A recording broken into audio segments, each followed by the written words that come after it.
We are live. We are live. YouTube, Facebook, wherever you are, share this broadcast with your friends and your family, Yeah. especially if you know if they are married, they are divorced, separated, single, whatever it is. Share this broadcast with whoever you know. It might take a little while. Persons are coming on. I see Shanique. She says I'm too early. I Yeah. see I see Manisha. Welcome, Manisha. I have been here too. We all early. I am seeing you all. Welcome. Nikishi, Nice. welcome. Lady Kathleen, welcome. Cousin Andrea, welcome. Welcome to you all. Kimon, Sandra, welcome everybody. All my people are tuning in, man. Welcome, everyone. Yeah, I tell you, hot discussion tonight. Share this broadcast on your WhatsApp, share it on Facebook, share it. And those of you who have not subscribed, I'm inviting you to hit the subscribe button right under the bottom. Yes, hit subscribe, tell somebody, log on and come catch the Friday evening. Yeah, yes, so nice. Tonight I have with me the handsome Ah, the handsome Mikhail, original Venom Morris. Some of you may remember him from Dancing Dynamite, which year it was. Don't tell me, Mikhail. It was all 2007, the year before me get pregnant. right. I believe it was 2007 Dancing Dynamite. Yeah. He was placed second. And Yeah. I believe before that, the year before, you came out at fifth place and you went back again. Yeah. It So is I a think the pleasure first, to have you on with me tonight, Mikhail. yes, I a And pleasure to be here. I just want to welcome all those who are joining now. I want to welcome you. And I thank you all for tuning in tonight. Let's share the Mhm. broadcast. Share the broadcast with somebody and let them know that we are live. So, again, Mhm. welcome to you, Mikhail. Thank you for Yes. having this discussion with me. And we're just going to Yeah. chill. We're just going to, Yeah. be ourselves. We are live on YouTube. You can share it on your Facebook for me, please. Help us to get the word out. We're trying to get to at least 50 persons before we get to the first 20 minutes of the show.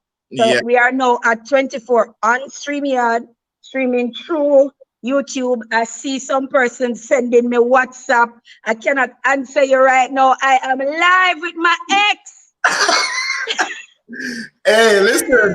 Hey, listen. When you say live with your ex, there's not even a smile sometime, So the fact that we're doing this right now with just such positive energy and vibes, it's a start. Like a lot of people need to like know what's happening, what's going on. So the fact that we have this energy, it's a start.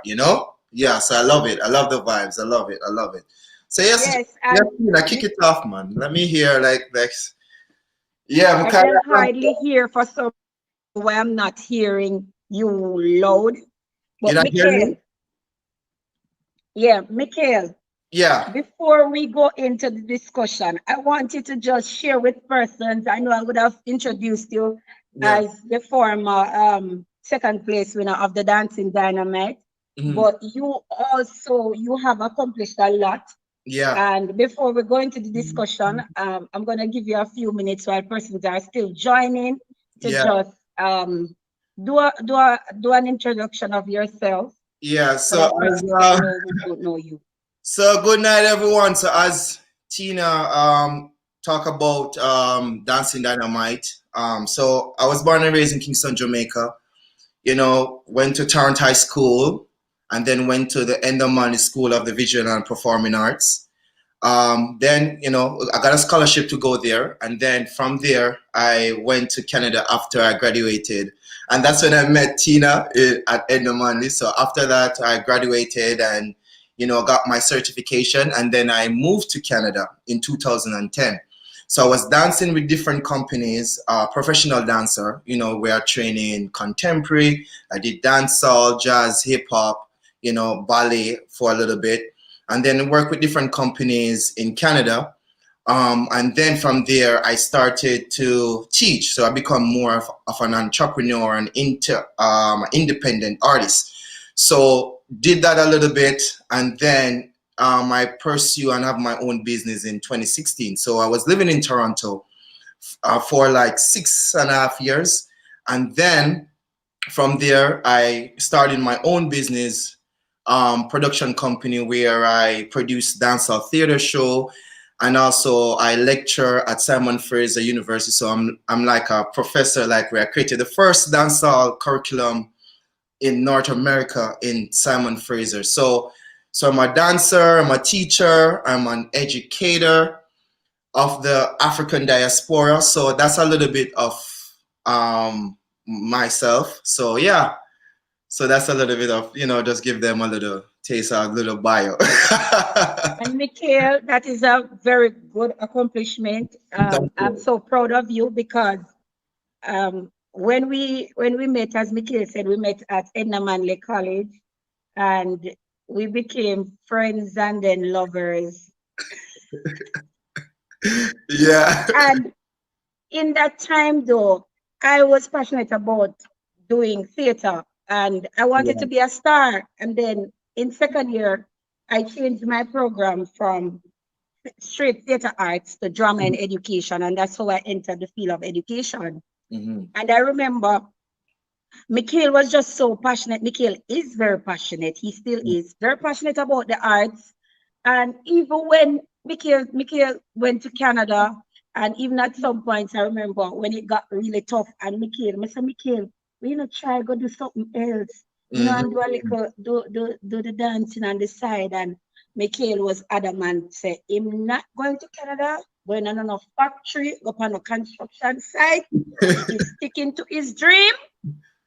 And I can say, like 10 years later, I am very proud of you and your Thank you. accomplishments, knowing that you would have stuck out your dream and you Yeah. were modest in how you said it, but to be a lecturer at Simon Fraser University and to be the first person, you Yeah. know, to take dancehall into the higher education system as a curriculum, as a program, Yeah. as a course in and of itself, that is an accomplishment. And And as I a say Jamaican salute too. to you. As I a am Jamaican. extremely proud of you.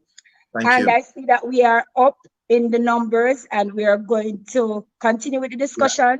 For those of you who are just coming on, I just want to say to you, welcome to this Welcome evening's everyone. program. Yeah. Me and my ex-husband, we just a chill and we are going to talk up the things them. I will Yeah. not pretty up nothing because, one of my family members said to me when she saw the flyer today, she Yeah. was like, wow, when will I get there? Because Mhm. the truth be told, divorce is not something that nobody wants. But the reality is sometimes it happens. And how do you cope? How do you Facts. make it work, especially when children are involved? And that is what Mikhail and I will be discussing tonight. We're Yeah. gonna be open about our marriage, we're gonna be open about our separation and also our divorce because we are more mature now. When we Yeah. got married, we were just 20 and 21, Yeah. and we are now in our 30s, and we are more mature now. And we just want to be open because I know I would have mentioned Mikhail previously in my testimony about how I coped through that divorce. And I just want persons to see another side to the story and to the testimony Yeah. that later down the road we are persons who we can have conversations. Mhm. And so this discussion, we just want to big up Mikhail Senior tonight, who is watching us. And we are proud of you, and we know you're proud of us for being on this platform tonight. And this is also for you. So to everybody who have joined us, want to welcome you. I can't call all the names, but me soon know. And I just want to Mhm. say thank you for joining. So we're gonna go straight into the discussion, this conversation tonight between Yeah. Mikhail and I. For those of you who don't know me, I'm Vestina Oates. I am a facilitator of theater arts. I am also an author, recently published my first book, Big which is up. available Yeah. So proud of which is you. available on Amazon, Coping Through a Crisis. For those of you who are new to my channel, please subscribe. Hit the subscribe button at the below. I'm trying to get to that 1,000 person marker. And so I know that we are all Black people, and people always say Black people don't help people, but I know that my Black family is here, and even those who are going to be watching the rebroadcast, that Yeah. if you have not subscribed, I'm going to just invite you to subscribe to the channel. So, yes, I just published my first book. As I said, I'm a mother of two wonderful boys. Mm-hmm. I am a minister of the gospel of Jesus Christ. I am also a people person, somebody who keep it real, and somebody who is here tonight and just being another human being like you. So, Mikhail, I think you're Yeah. going to be leading the discussion tonight, the conversation, because you are all prepared. You are so prepared, and I am here, and we're going to just converse. If you have any questions, you can shoot your questions at the I end can, or I can so. see it on my side. I can, okay, I can see that. Okay, dancing, take you for, okay, that's my cousin. Big up Shakim, big up Shanika. Yes, Shanika, I see you, see you, see Thank you, all of you. you. Yeah, Yes, man. my look good not true. I'm gonna try look cute enough because some people are say if me and Mikhail are gonna get back together. So I'm gonna try a thing, you know. But All right. yes, Mikhail, are you there? Yeah, so the questions that I have, like the first one is and this is for both of us, right? And what's your take on marriage? What's your take on it? Like, what is the, because we have, everyone have a different opinion or based on their experience of what relationship, and then when you become married, and then it changes. So what's your take on marriage based on your experience? And then I will respond to my experience based on that. So my take on marriage is that marriage is supposed to last a lifetime. I don't believe in divorce, Yeah. but I know it happens. So for me, marriage is a lifetime commitment between two individuals. Yeah.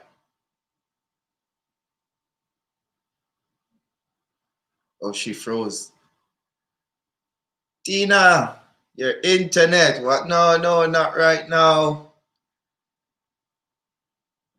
She froze.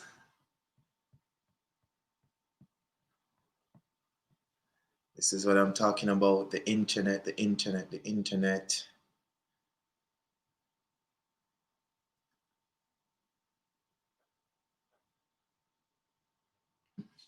Tina, are you there?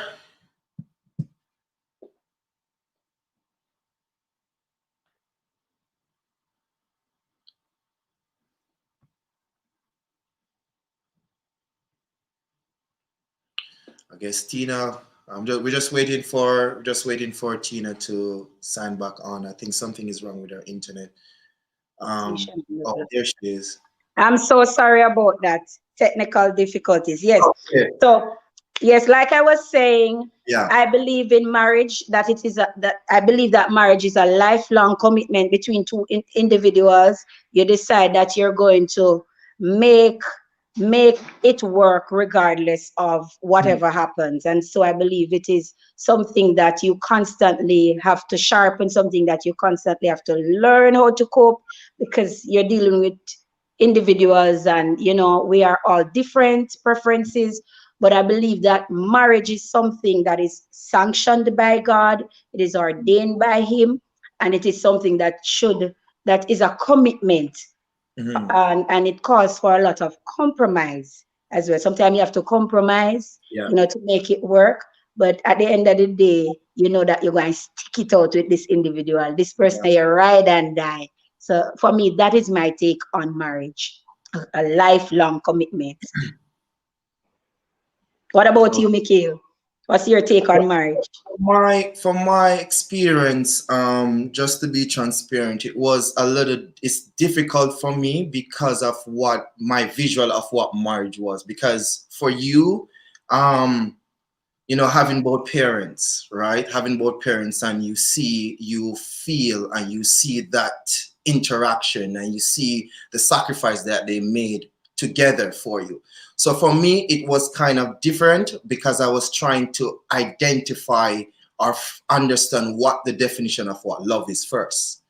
So marriage, I was, and that's one of the reasons why I'm going to elaborate on that further down. And I think that's one of the reasons why I said, let's get married, because I wanted to understand, I wanted to learn, I wanted to grow, I wanted to find the true essence of what family is. Because growing up, especially my mom was a single mother, so I didn't get to see that full understanding of what love is, and what that connection is. So just to add to what you said about two-person coming together, sharing a long life till death do us part, based on the tradition of what marriage is, to be able to compromise, to be able to be there for be each other's best friend.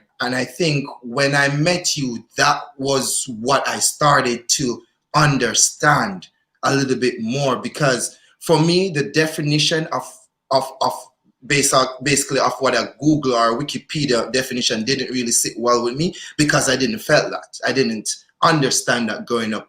And they always say that growing up is a part of your identity. It's a part of what kind of really set the foundation for you to become the person that you are. So for me, it was a little different. So I was finding my definition, and I would elaborate more of that in that moment. Yeah. One of the things you mentioned, Mikhail, which Yeah. I thought about that even while we were separated, because for Mhm. me, I grew up what the worldview that I have going into this marriage between you and I is that I am from a home with both Mhm. parents, and you mentioned it about your mom being a single mom, and I thought about those things while we were separated, because I grew up in a home where I had both parents, because both parents were in the home at all times. Yeah. And my definition of marriage was, they stick it out. Yes, they had challenges, but they stuck it out. So for me, and when we were going through our first rough patch, and I came over to Canada to be with you, it was because I decided I'm gonna give it one more chance. I'm Yeah. gonna try, because I saw my parents stuck out their marriage, and Mhm. for me, I felt like I would have failed my son if I did not try. And so for me, marriage meant you're gonna try, and you're gonna make this thing work. And growing up with both parents, I wanted that for my son. Yeah. And for you, it would have been different, because you grew up, your parents were married, but they got separated. And based on our conversations when we were dating, you did not want to get married any at all. Yeah. And for me, my parents are pastors, and I got pregnant outside of marriage. We got married like almost a year after we had our child. Yeah. And for me, when you asked me to get married, I was like, what happened? You know, like, can you elaborate what happened at that time? Because when we were in college, I knew you didn't want to get married, because you took that hard. You were like, you don't want to get married, and I understood that at the time. Mhm. So the thing is that as a all right. So based on my mom being a single parent and seeing certain things based on my experience, as a child, I didn't feel loved.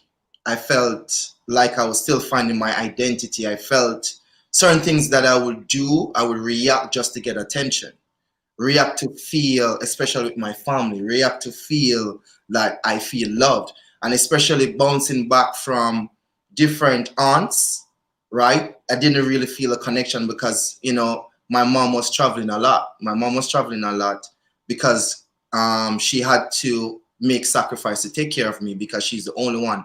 And I really appreciate her for doing that. Know that I reflect on certain things and I see certain things. So when I keep expressing to you because I remember I was expressing to you and I always talk to you about my both parents, and you could have felt the hurt. You could have felt that I was always talking about this, and you said that hey, you need to deal with this. You need to find a way how to deal with this. So through those processes, you had allowed me to understand or redefine what definition of love is in my head. And for that, because of the conversation that we were having, I felt nurtured. I felt like this is a person that understand me without judging me. Understand that you react, you do certain things, Mikhail, but I could understand why, because you had the resources, you had the information. So, and also I felt pressured because knowing that you have both parents, and remember, based on what you have seen, that they both got married and then have a child. So for me, I felt pressured that this is what the right things were supposed to be. I felt like, because I remember you saying to me that, hey, Mikhail, and this, I think this is one of the moments it really hits me, when you were in New York and we were always video calling, and I was so excited for you to come back to stay with me, and then you said this. You said, Mikhail, honestly, I don't feel like I can stay at this house with you right now, because I feel as if like I'm hurting my parents because I have MJ. And I said, why? Like I said, I want you to be here because that's what's going to help me to understand what having a child with someone in the same house would feel like. So he said that I remember you saying to me that, hey, Mikhail, this is something that I have to do. And I was like, well, Tina, I don't want you to be in Portland and I'm here and I have to visit. That feels like you are a single parent. I want you close. So at that moment, I was like, you know what? I want Tina to be in my space. And I'm going to make that sacrifice. Hence why compromisation comes in.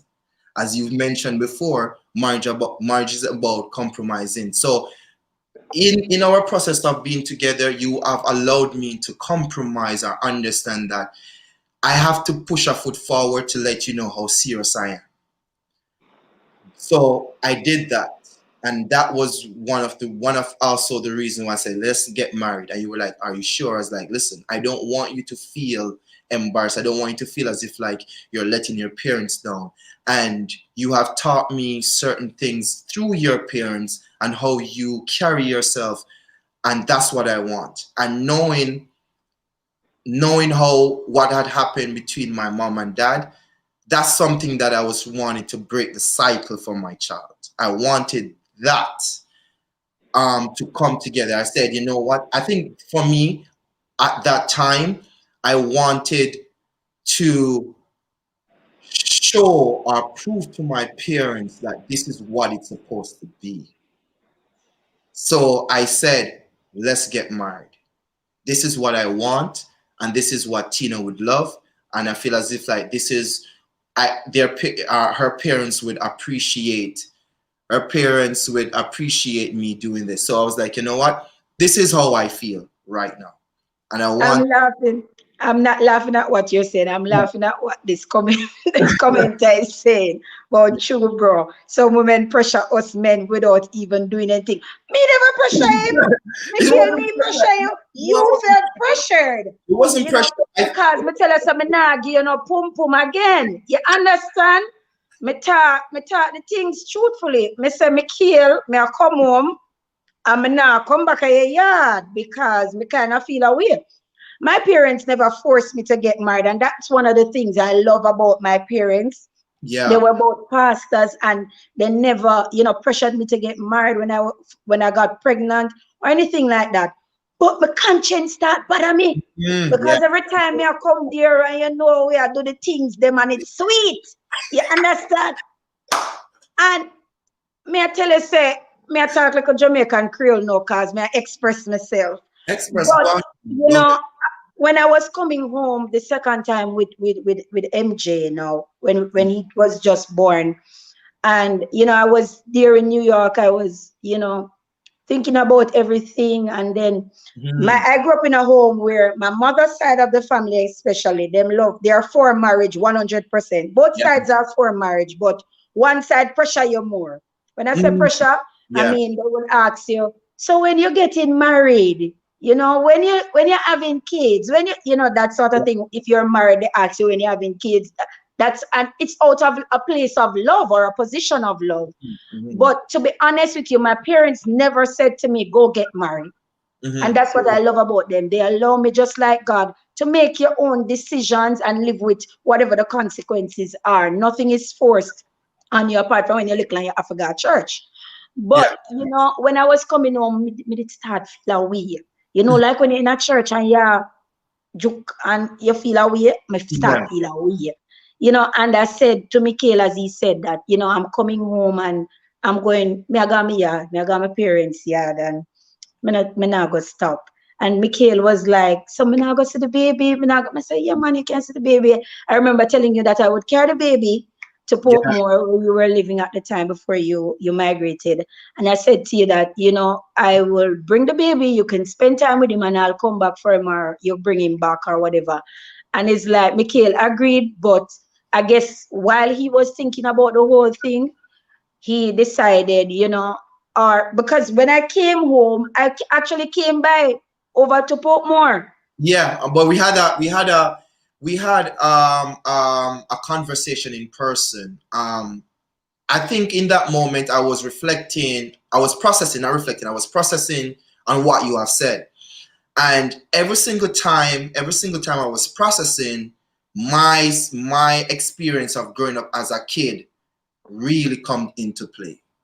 So most of my decisions happened because of my trauma, of the trauma that I had, right? So I remember knowing that when I was traveling, when my mom said, "Hey, go and see your father," and certain situation that would happen, I didn't like that process because of how certain situation is. And to me, that felt like was that was on the verge of being separated. That was heading to the verge of being you know what, this is probably was a sign in that moment, was a sign like this won't work. So I wanted us to work, come together, because I want to see if we were, yes, we have having a child is one thing, but making it work as both parents, I wanted you to be with me presently, so that every day we wake up, we see the differences, we see how we react, we see how certain things. So I got scared of when that had happened. I'm like, you know what, this is what I'm going to do. I'm going to push a foot forward. I'm going to be brave. I'm going to do this. So yes, you didn't pressure, but I felt, based on what you were saying, I felt like your parents was, and I know they expressed it to me already, and we talk about all of these things already. But in at that time, I felt like I was letting them down. I was letting you down, and I just wanted to make sure that people are comfortable. I think I cater to people being comfortable around me, so I didn't want to always come to visit you, and your parents are saying, "Hey, sleep on the couch, doing this." And all these different things. So I just felt like I wanted, when I go in there, I felt like I was their son. I was a part of their family. So I think I made that out of scare and fear, because I didn't want to feel as if like I was letting them down, or I'm ruining their child future. So I think those were the things where I was thinking about in that moment.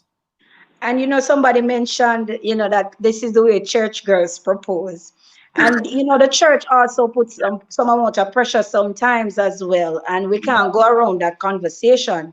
But Mhm. at the time it wasn't church, because I was just visiting a church while I was in New York. Mhm. I was going to church at the time, or gave back my life, in the church, to God. But at the time, when you said to me, let's get married, you were about to transition, because that would have been one of your best years. You would have came in second in the dancing dynamite. You would have finished Edna, and you were off on a scholarship to Canada. And when Yeah. you said it to me, let's get married, me I said, I want make this sudden change, but I felt good, and I even asked my sister at the time, what would she do? And she said, marry him if him asked if you married him, Mhm. and that made me say, yes. Yeah. And we had like probably a week to prepare for that wedding. Come we talk about the things there. We're married in a we're married in a pants. I married in a full white suit, pantsuit. Yeah, the And pictures there. Mikhail come with vows. No, no, when Michaela tell me, he say, flash forward to when we broke up. And Michaela tell me, say, God tell him, say, we forget a divorce. Me, I said, then I who write them divorce them. I couldn't believe, say, and I Me. see a man, Mhm. what writing vows. I was so shocked the day, Michaela, me not lie, me did shock when you take out, when the pastor said, we're going to do the exchanging of the vows now. Yeah. And Mikhail said, hold on a second, and he pull out him shirt pocket, a piece of paper, long there, and he pull it out and say, I have my own vows. I'm moving, I'm me do drama at night and dance, you know, Mikhail. So, I drama, Yeah, that drama me there, so, because remember. do you remember those words that you said? Because Uh, I don't remember half of them, because I just so a blush. you know what it is. You know what it is. Like in that moment, because I remember in Edna, you would, and I will never forget this, and I always talk about this. You were the main person that helped me to graduate from Edna. Like you were there, you helped me with my assignments. Like in high school, I don't know, my transition in high school was interesting because of the trauma and because of how certain things. So I'm really surprised of myself in the position of where I'm at right now, education wise. So in that moment, all I could think of when I was creating my vows is like Tina would be like, this incorrect, that no make sense. Your grammar, change that, change this, that no makes sense. Make that paragraph, yeah. So in that moment, I was creating it. You were a part of that. You were a part of that vow. So I was like, the presentation, because you helped me with in terms of when it comes to project and when it comes to presentation in front of an audience, you are always like your project is always present well. So for me, I was like, I'm gonna come with a presentation because it shows off how many thought and care that I put into it. And that's one of the reasons why, it was so long because I had you in mind when I was like creating this. So it was like in a project in itself. So you I was know? really impressed about that. Yeah, man. So we're going to flash forward to uh we were married. So we were Yeah. 20 and 21 when we got married. Yes. We got married with premarital counseling happening in the morning of the wedding. We Yes. got married in like less than a week, Yes. and Mikhail was off. Like shortly after the honeymoon, Mikhail was off To Canada. to Canada by Yeah. the next week. So it was a quick thing. We were friends before for 2 years, so we knew each other. We had the baby. The baby was a year, and then Mikhail and I got married, and Mikhail shoot off to Canada on a scholarship like the following week. And Yeah. Mikhail was like, Tina, I want to do this before I go. Because I said, but Mikhail, we could spend a little more time and, start it out. Mikhail said, no, I want to do this before I go. And me, I go over there, go make life better. That was it. That was Me, I it. go make life better for me and you and the baby. And Mm-hmm. Mikhail, give me a kiss, and he went. And to be honest, it was okay at first because when I got holiday, I would go and visit Mikhail. But that last December, I will never forget. Mikhail lift on him phone when me there the whole time. Ladies, you don't know the thing them. You don't know say man a go no bun or something. I know Mikhail tell me say bun magmina, but me want him talk up the things tonight. Because when me did it in my good 21 or 22, and me grew up in a good home with my mother and my father, and me no know them things there. Nobody never teach me them something there. Mikhail ever the put him phone in the night.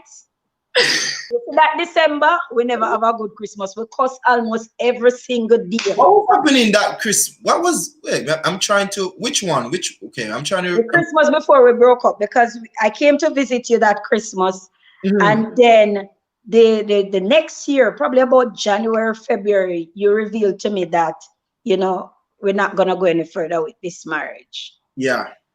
And it was the Christmas before that I started to feel a little difference in your attitude and your behavior.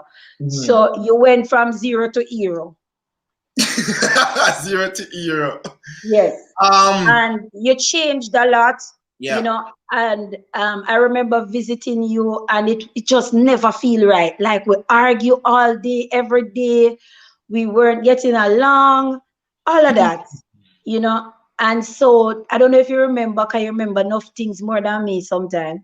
But I remember the next year it was that you would have revealed to me early in the next year before Easter, when I was getting ready to come up.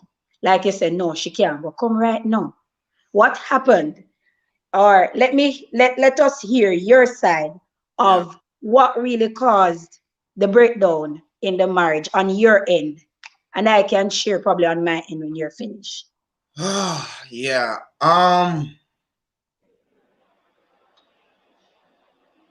So when when I came to Canada, that was one of my roughest year because I just got married to you, um, and dealing with other things in terms of work. So everything on the transition, I was alone with my thoughts, and I think this is one of the biggest impact that really shifted everything. When I started to reflect, because I had a conversation with my mom. Um, my mom doesn't know that we're doing this, by the way, so she will probably hear this for the first time. So that transition, I remember you and her would go back and forth.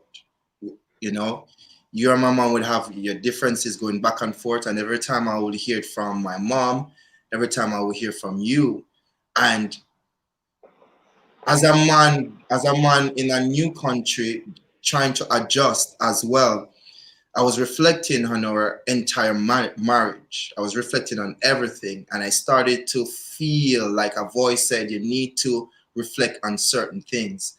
And I started to feel really uncomfortable that I have done something that I shouldn't have.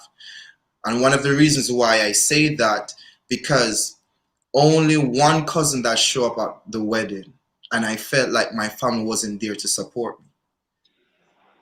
me, right? I felt like my family wasn't there to support me. So when I see your mother, your father, your sister, your brother, and one family out of everyone was there for me, I didn't feel love. So right away it goes back to my trauma again. And as a man, we are not taught how to express ourselves. We are not taught to deal with certain things. So the first reaction is go to something that we are most comfortable, and that's other females, right? There wasn't any excuse, but I felt a lot of different things. I felt a lot of emotions. I was crying by myself. I couldn't sleep. I couldn't eat. And all I could think about is that, oh my gosh, like I'm going to be a product of my father. So I was super scared.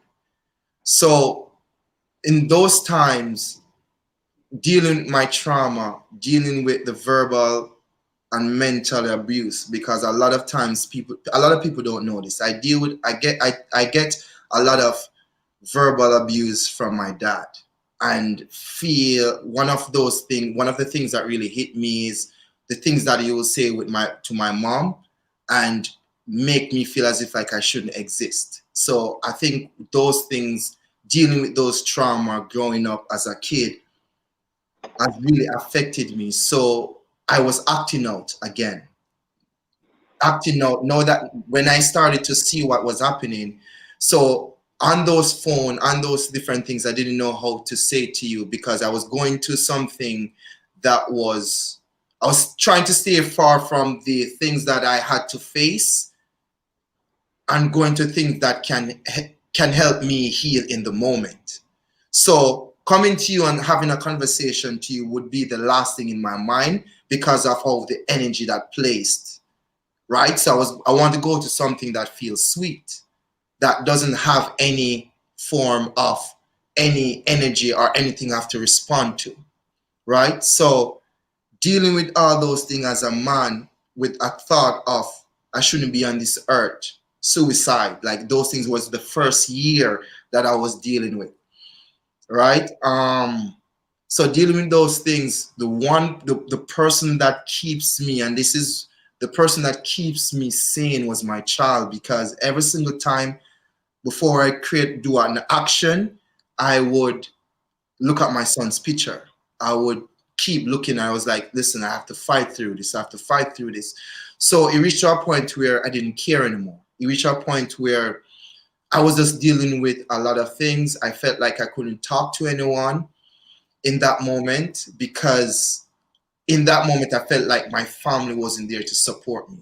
Because when I reached out to my mom said one thing, and I kind of understand now, but she said that she's not going to be at the marriage. So for me, having your mother saying that to you and having your aunt doesn't believe in that moment that you weren't ready or they won't show themselves as really hit home for me. So I kind of I remove myself from anybody who I feel that is important. I felt like I was betrayed, right? So that affects everything that you affect. That affects my lack of care.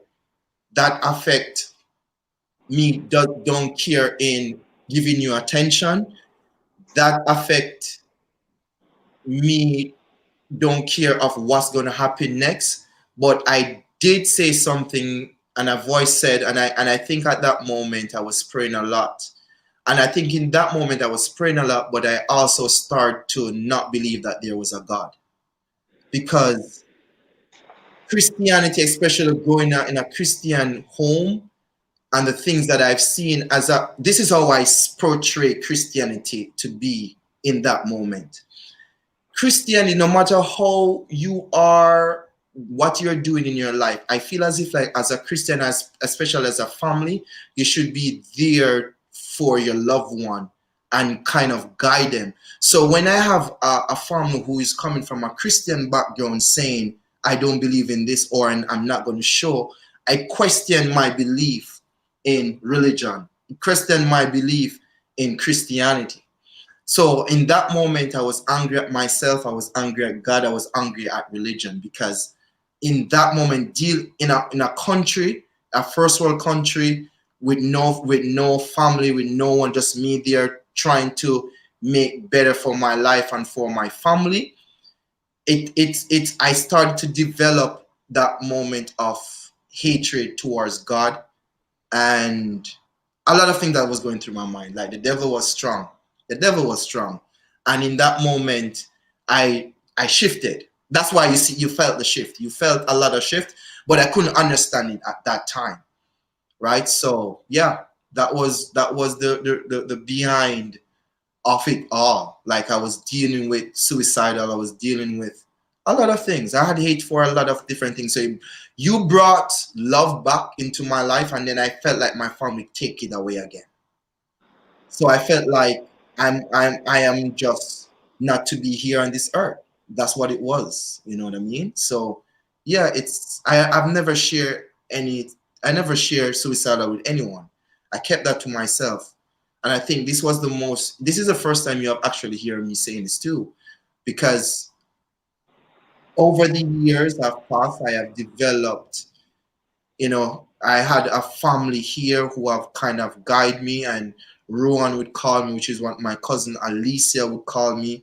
And thank God for those two people, because if I didn't have them, I wouldn't be here present. Be honest, I wouldn't be here. It would be a next black man kill himself in a country, because it was hard, you know, it was really hard. I felt pressure in all aspects of my life. I felt pressured in Canada that I have to, my expectation as a black man, as a Jamaican. I felt pressured from I felt pressured from your family. I felt pressured from you. Not saying that that's how I that's how I see it. Like everyone around me was pressuring me. So if everyone around me that was pressuring me, that means that I should not be here on this earth. And Well, my dad was one of the one that keeps initiating that. So I was mentally abused, and he was the reference to a lot of things in my life. Yeah. well, for me, I couldn't understand it. I knew that something was wrong, something was different, as you explained. But you weren't the only one who was faced with marriage and problems, because for me, on my end, I would have been in Jamaica, and those who know me, like Auntie Rosie, who called me today when she saw this live posted, and she was like, "You sure you want to do this?" And I was like, "Yes, I want to do this. Both of us want to do this." And she was the one who I had to pay to keep MJ. I had to walk every morning. I wasn't driving yet or anything. Yeah. I had to walk every morning to get a cab, and I had to go to the end of a road to get the cab, and it was like a good 7 to 8 minutes walk in Yeah. the mornings. And I would have to look about the baby, because remember the baby was young. I just got a job teaching, my first teaching job. I would have to look about the baby. Yeah. I would have to walk that long distance. Now I'm a teacher, so I can't walk in the heels that I wear at work. So I have Yeah. to put the heels in a bag. By the time I reach to get to drop off the baby, then I have to walk another distance to get a vehicle. By the time I reach I work, me sweaty, me smell like me ready to go, the bathroom, Yeah. and I had to walk with deodorant and things to keep up myself, so that when I reach work, I could perform and look like I'm going to a job. So I Yeah. was battling that. My parents were away because both my parents do missionary work. They were in Belize. So I Yeah. had no family essentially. I was with your mom. And like you said earlier, I'm not gonna go into that, but everybody know about mothers-in-law. And Mikhail is Patricia Wash Belly, our only pitney. And I had to deal with a mother who had her only son, and I understand as a mother now, but at the time it was difficult to Yeah. coexist with her, and I had to move away from her at one point. So it was a lot on my end as well, Yeah. and during that time when we were going through our problems, I also was unfaithful during that course, because there Yeah. was a person who would help me to drop me, and we were friends first, and after that second trip to Canada with you and things got rocky, when I came back, I had an affair as well. So Yeah. we just to tell the truth, you stepped Yeah. away from the marriage. I also had an affair because we were still married, Yeah. and so dealing with all of that is like, it was a whole lot. I Mm-hmm. felt suicidal too at one Ooh. point. When I came to Canada, I would have left everything, give away, sell, and say, me, I go try and make this marriage work, unknown to my closest friends and colleagues. And sometimes I don't see people, I don't know what them I go through, Mm-hmm. you see a man's face, you don't see his heart, Right. Yes. and persons might say, you see somebody and you really don't know what their story is. And I was going through a lot too. And for me to get up and leave and try to make this marriage work, it means that I wanted to give it a shot. And the whole time, Mikhail would not turn up to the sessions. I would be going to try to get counseling, because at one point Mikhail said to me, "Look here, him learn shade over there." I guess that's when you started to, I don't know, but you say you learn shade in America, in Canada, and the world is not black and white; it is shade. Oh. I don't know if you remember that Okay. discussion, you Yeah. know. But fast forward a little bit more down the road, when you called me I was in Canada. I was staying by my uncle. I was trying to make this marriage work, and Mikhail never wanted this marriage work. So we were back and forth with it, Yeah. at the time. And I eventually started to try to adjust to that situation, but it was not working for me. So I was Mm. crying every day. I would go to the sessions. Mikhail would tell me that he have rehearsal or him have practice, which sometimes he would, but I realized he was running away from the situation. At the time, I was like, come here, try, you know. And, eventually I broke down. And one of my friends from Jamaica called me at the time and he was like, I that make you go to Canada. Come back to Jamaica. Come Come back. back to Jamaica. See how you look good. Any man would have want you. Come back and allow the boy alone. Yeah. And at that point, I went back because we were on summer holiday at that time. I Yeah. went back, and it was hard for me to be in silence for almost a year. I didn't say anything to anybody, not even my family, Mm. and I was in silence and I worked and I overworked myself. Yeah. So sometimes you see people at work, work, work, work, work. Sometimes of them problem them I try, take off of their mind. And for me, I grappled with a lot of emotions, a lot of feelings. And at one point, when we come back to Jamaica, me decide say, oh, me no want nothing to do with nothing near man. And at that point, I needed counseling because I realized that I took that to an extreme to the point where I was saying that, I would never talk to another person again. I was suicidal. I was depressed just like and for me, I had to seek counseling because it was a lot. This would have been my marriage that I would say till death do us part. So I really took those vows serious, and to have that crumbling, all these flood load of emotions, would just it felt overwhelming at the time. And Yeah. so I sought counseling, and I was on antidepressants. I Yeah. was, couldn't go to work because of how I was feeling, and I had to, through counseling, overcome those challenges, to the point where eventually I learned to live again and to, Yeah. enter into another relationship after I healed totally. Because at the time I was in just like a rebound relationship.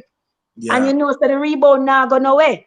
You know Yeah. what I mean? So it was just to make you feel good at the time, Yeah. but it was just not going anywhere. And eventually I had to break off that rebound relationship. And as Charmaine rightfully said, hurting people, we hear it all the time, hurt other people, you Yeah. know?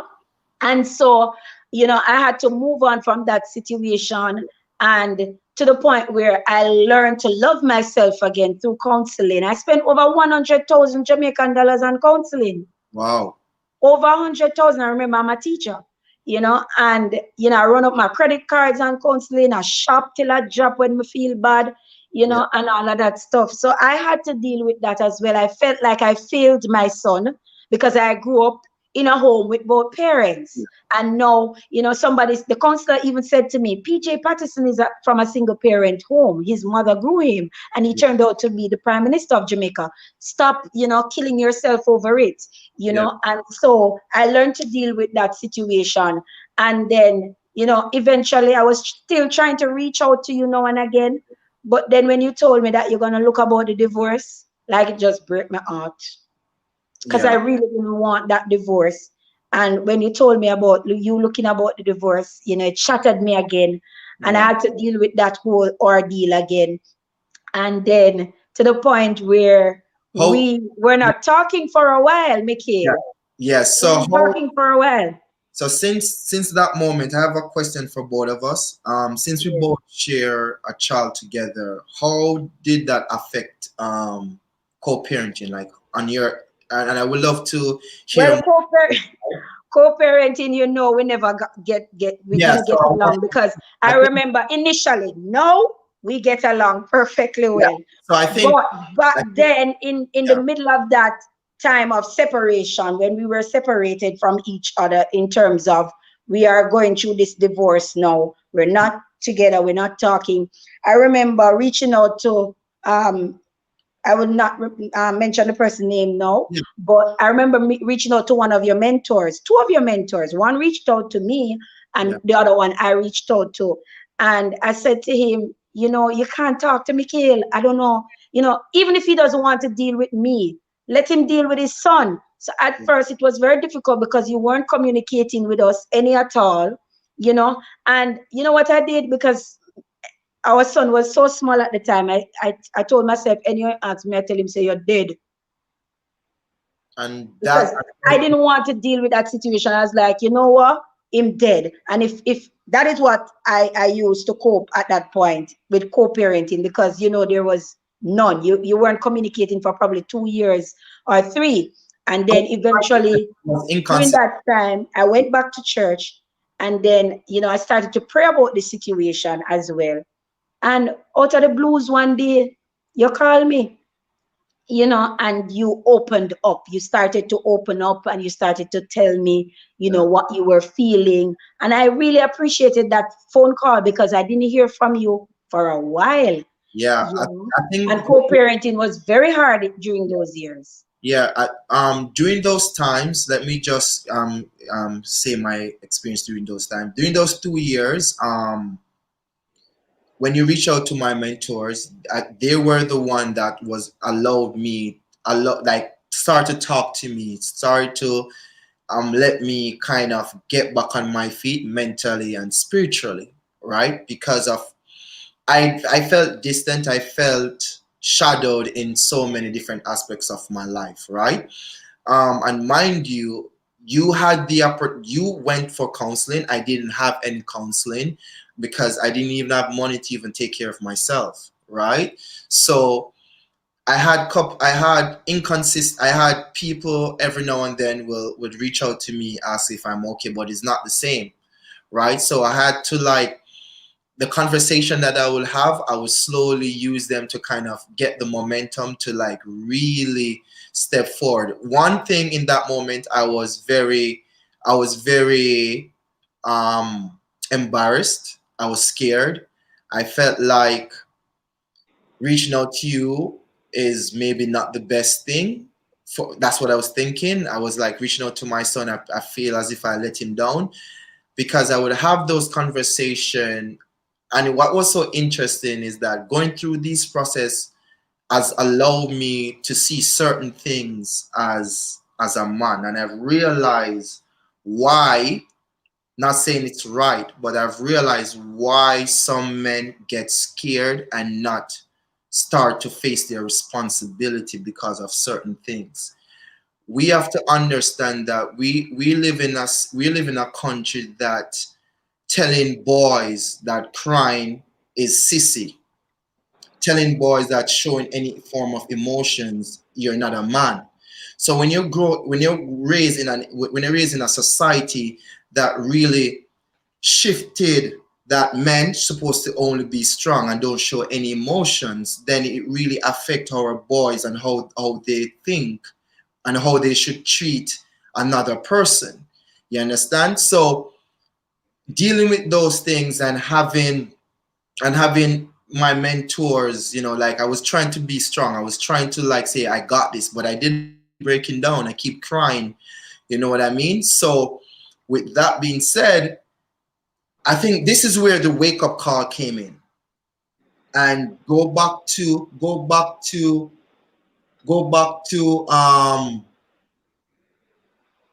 and go back to MJ or child.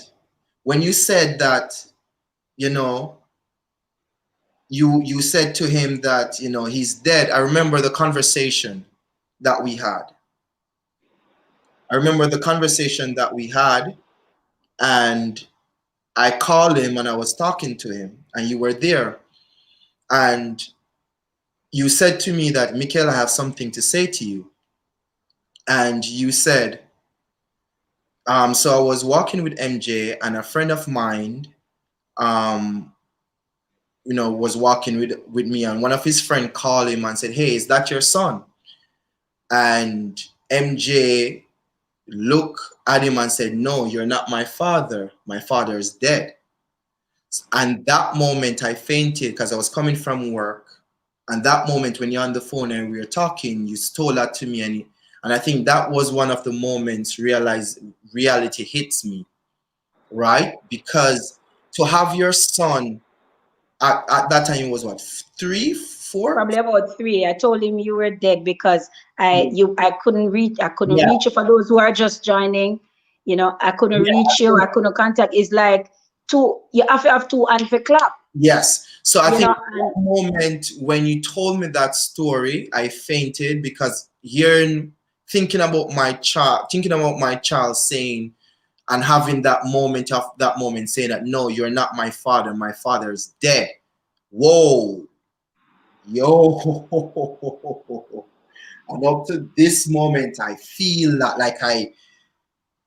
and I said, that changes everything.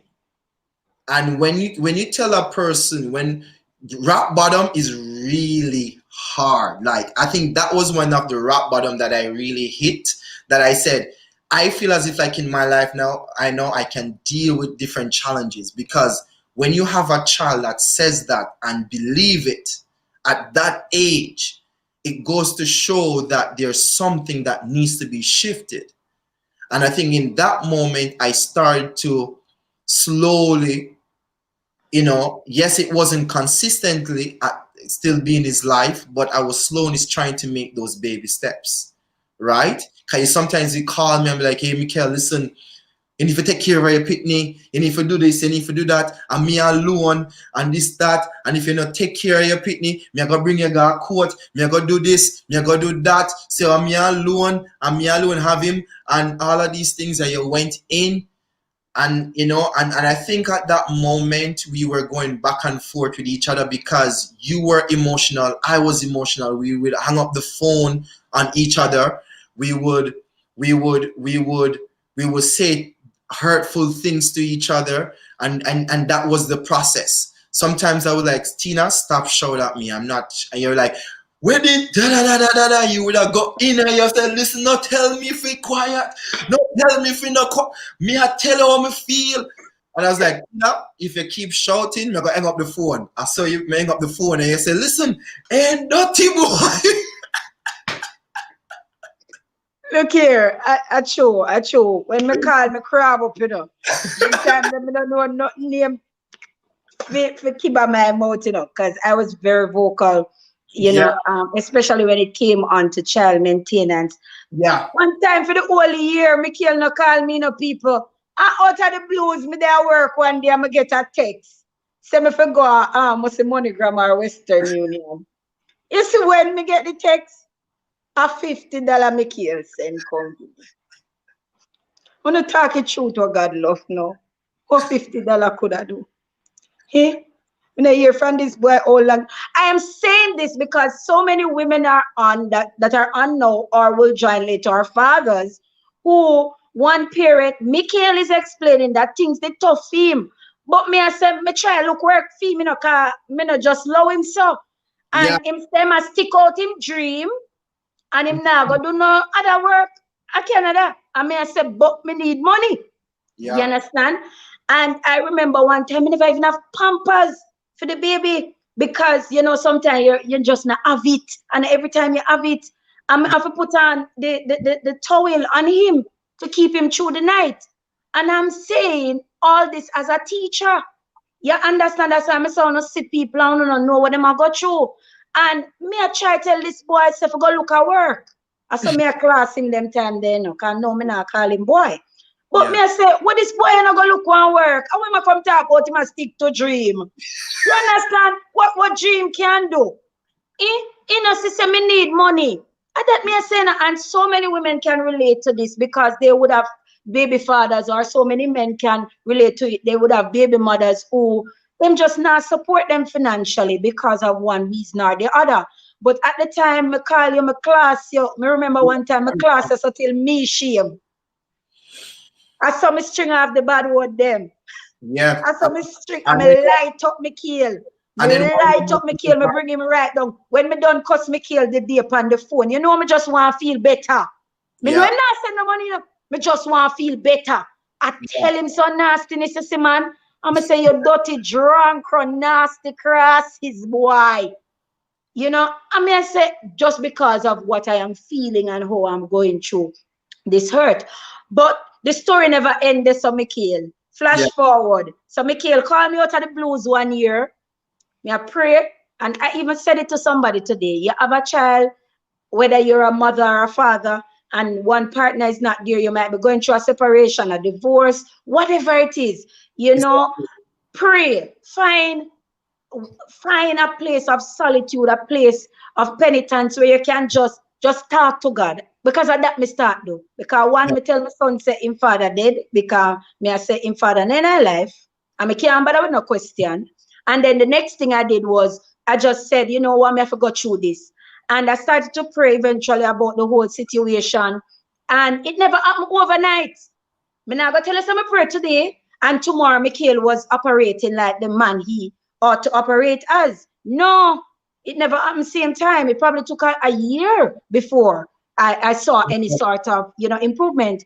But Yeah. when I got that call that January, Mikhail, it was a January when you called me, and it was the new year, and you called me and you apologized and you said, I'm sorry for the hurt. Of course, you're a good mother. You talk to me. And ever since that day, you have always supported me in anything that I've been doing. You Yeah. have always, let me know I can talk to you. I We talk can talk to about you about anything, anything. judge me. We talk, you try to find a solution if I'm going through an overwhelming period Yeah. and I appreciate that. And I must say that, for us to come this way, only God could have do it because we couldn't do it because we were both hurting. And so, in 2020, we're at this place where we're having this conversation because, we have matured and we just want to show persons who may have had a similar situation who is still hurting from that situation that it never end there so cause we had it like we cuss, we quarrel, we go through it. Sometimes I not get no money for help me and I still tough it out. Me open hairdresser salon, me sell things. I did what I had to do during that time. So And when Mikhail came back, Mikhail can talk, you can share with them about that call and you took Mikhail 2 summers, and it was awesome.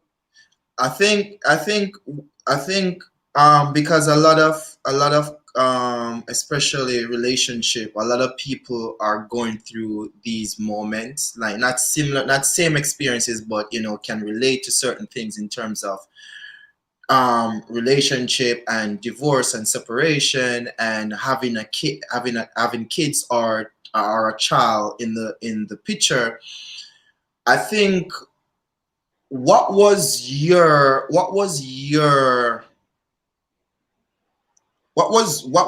process for us to be here, and I'm going to share what was my process for us to be here, because I think that's where the key ingredients is, because oftentimes emotion, when people are hurt, and I can see that when people are hurt, things can be said.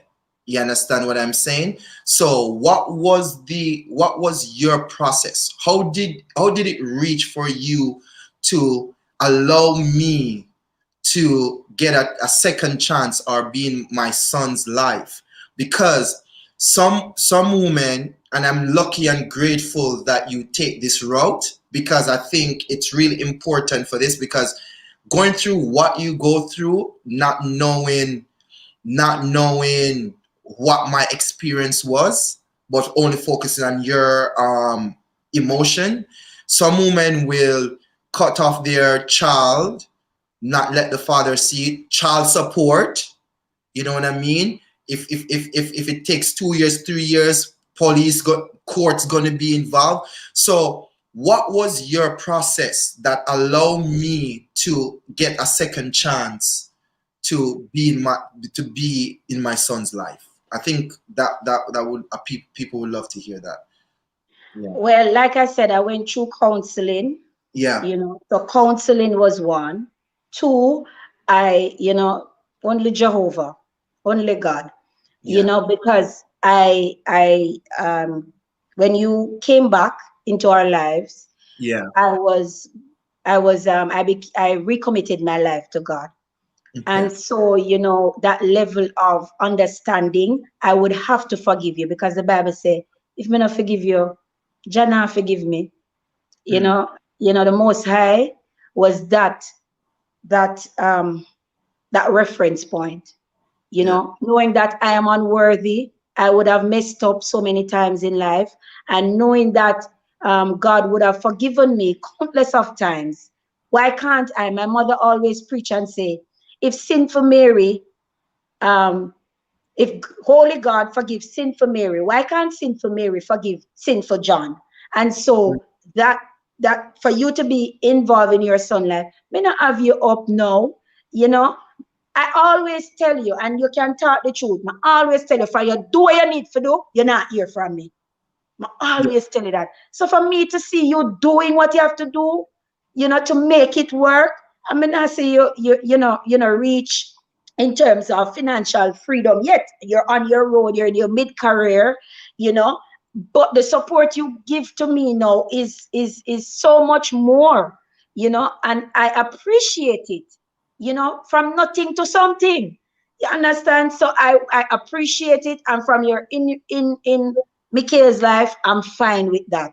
I will never not allow you to be in your son's life, because another thing my mother said to me, so that process also was impacted by my mother. She also said to me, when children grow up, they will always find that parent who Yeah. they didn't see, because like you said in the beginning, identity, you know. And so if I did not allow you to be in your son's life, it's our child, and we have to put aside our differences. And that is where sometimes we get Yeah. it all wrong. Sometimes we're Yeah. all up in our feelings, and we don't want to allow the other person to see their child too. It takes two, you understand? And so for me, I realized that I want you to be in his life, and I am grateful that you came back in his life.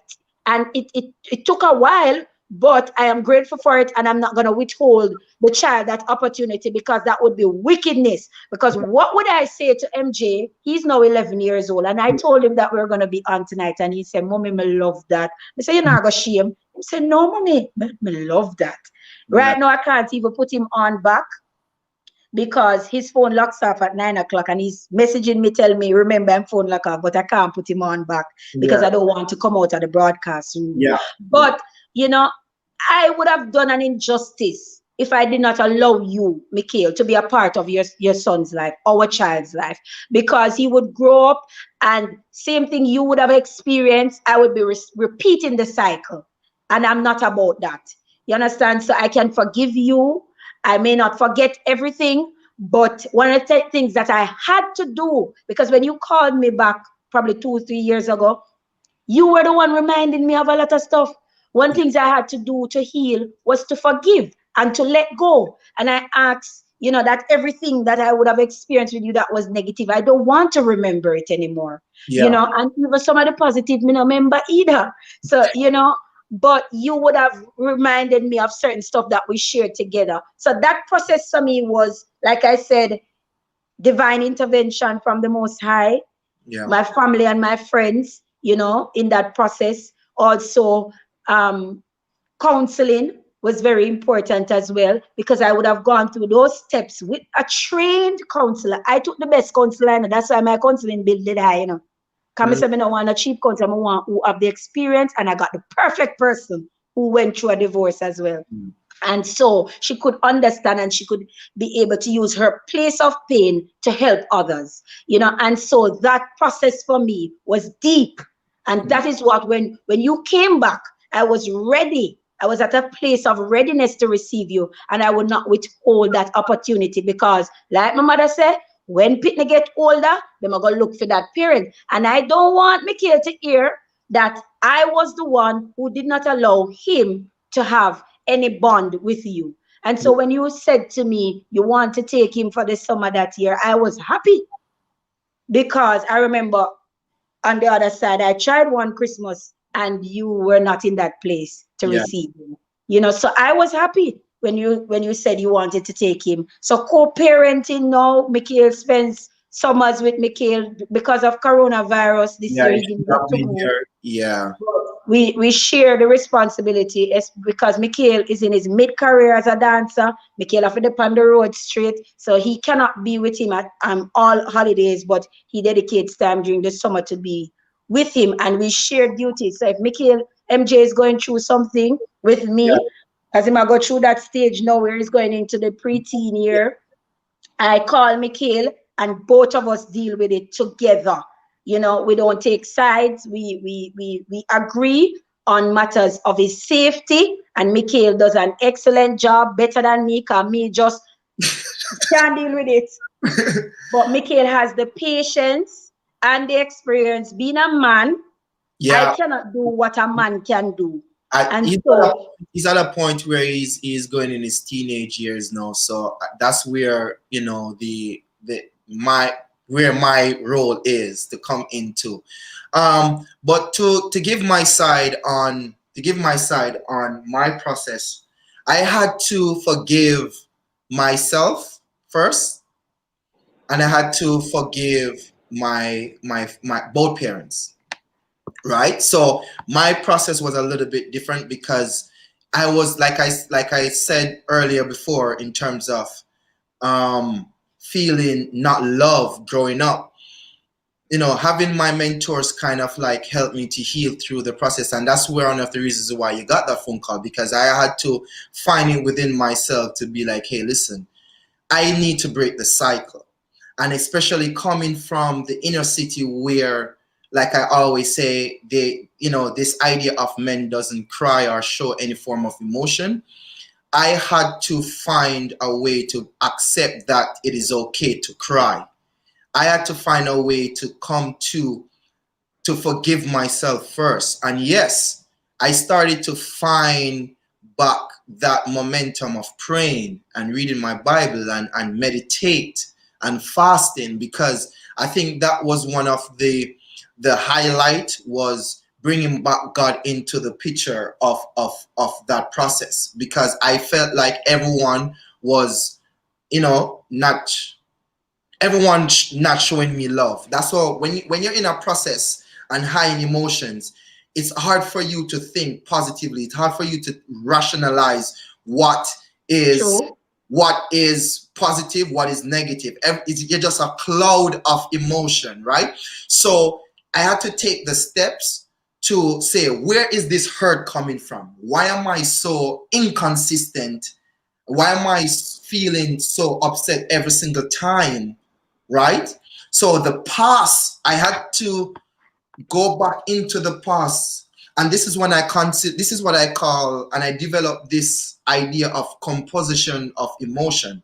Composition of emotion is a structure of breaking down layers of emotion. So why are you feeling this way? What started it? How come this developed? So I had to do a breakdown and analyze that whole structure of being a man, being a black man, Mm-hmm. this world with so much stereotype around that you know is always single mothers. Black man don't face them responsibilities, especially Caribbean man. So always hearing these things, I had to go back to the foundation, and the foundation was the parent.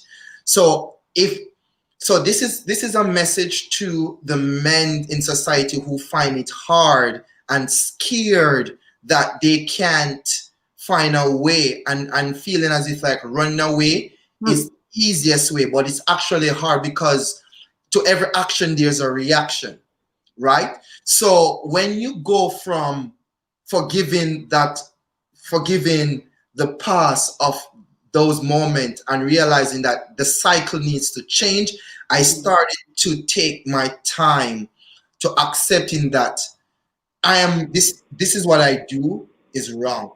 My action now shows that this is hurting her even more. And up to this day, I even say, and in anyone I always talk to, I say, listen, Tina is one of the most strongest women I have ever met in my life, because of how much she deal with, especially as a single parent. And I think because of that reason, I've always give me the momentum on the drive and say, Mikhail, you need to fix your shit.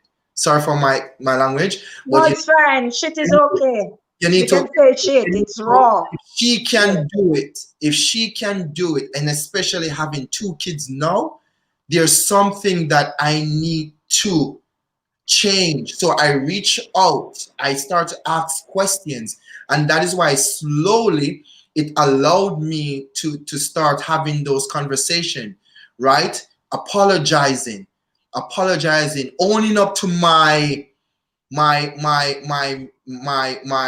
mistakes, owning up for hurting you, owning up to that. Listen, I hurt you. I need to change. I want to change. Can you give me the time and the space for me to be a part of MJ? And that is one of the reasons why I I reach out to you and keep saying those things, because it's really important. Because and I think that's one of the things that allow, especially after divorce, many people can the face that coming back together. And I think that's one of the reasons why we're doing this, because it's possible. Because every time when I talk about it, people are like, really? You guys are good friends? I'm like, yeah. Why is it impossible? It is not impossible.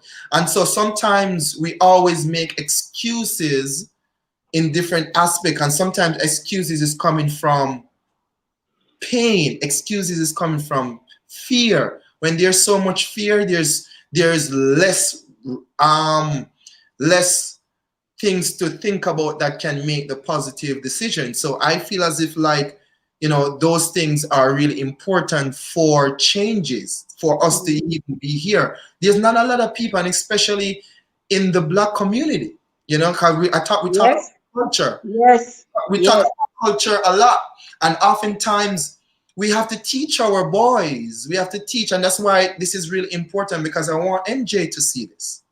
You know what I mean? I want other kids to see this, that it is. I didn't get this. I didn't get this from my dad. If I got this that we're in right now, I would have released certain energies. This is what needs to happen. It's not, this is what I keep telling fathers who are men who are not facing their responsibility. The action of not being there is you already did that, but that's not the where it should end up.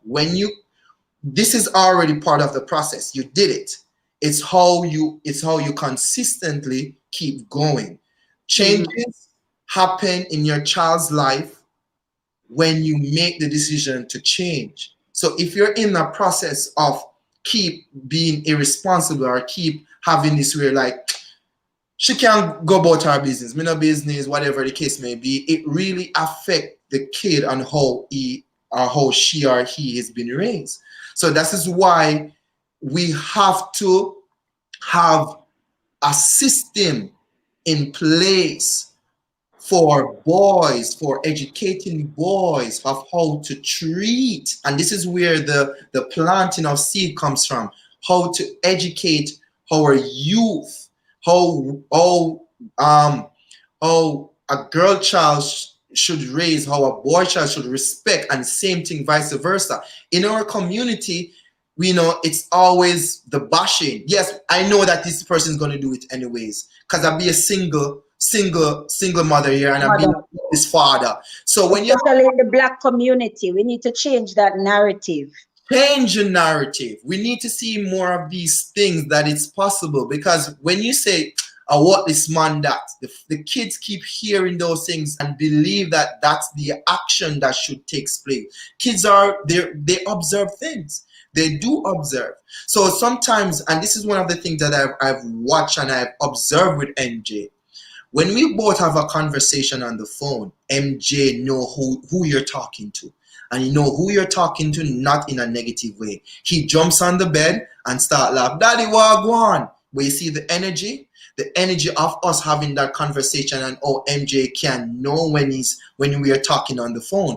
Because when we're talking on the phone, he doesn't feel he doesn't feel the energy of us bickering, fighting. Yes, he knows that we're not together, but he knows that we respect each other.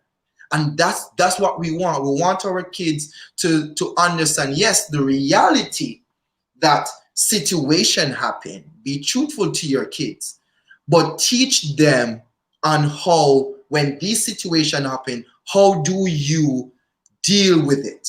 How do you deal with it? Because yes, if my father had find a structure to deal with, then I'll be like, okay, cool.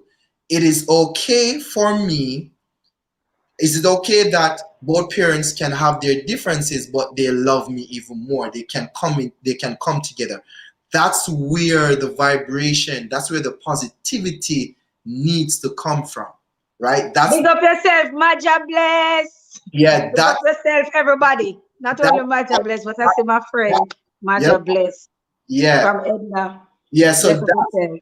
where we that's where we need, because yes, sometimes situation happens, but how do we make our kids understand and still feel love, and knowing that we can come together as parent and co-parent to have come to an agreement or a balance that it can work.